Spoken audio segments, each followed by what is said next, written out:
विद्युत, इलेक्ट्रिसिटी। इलेक्ट्रॉनों के प्रवाह या गति को विद्युत कहा जाता है।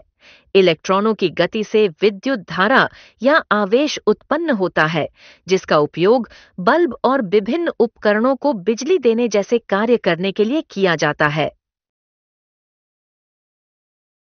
बिजली प्रकृति का एक बुनियादी हिस्सा है और ऊर्जा के सबसे व्यापक रूप में से एक है।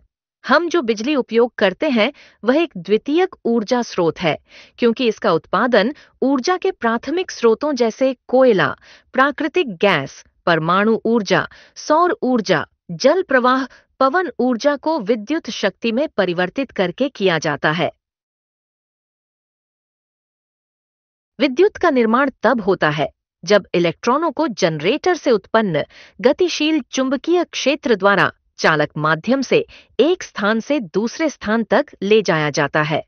पावर हाउस किसी चालक के भीतर विद्यमान इलेक्ट्रॉनों की गति में हेरफेर करके यांत्रिक या अन्य प्रकार की ऊर्जा को विद्युत ऊर्जा में परिवर्तित करते हैं। बिजली को स्थिर कहा जाता है अगर आवेश वाहक एक ही माध्यम जैसे कि तार से होकर बहते हैं तो बिजली को करंट कहा जाता है। बिजली के दो मुख्य प्रकार हैं, स्थैतिक बिजली और धारा बिजली। स्थैतिक बिजली किसी वस्तु की सतह पर विद्युत आवेशों का असंतुलन है, जबकि धारा बिजली किसी चालक के माध्यम से विद्युत आवेश का प्रवाह है। बिजली का व्यवस्थित अध्ययन और व्यावहारिक अनुप्रयोग 18वीं शताब्दी में शुरू हुआ। 1752 में बेंजामिन फ्रैंकलिन का पतंग प्रयोग बिजली के शुरुआती शोध का एक प्रसिद्ध उदाहरण है।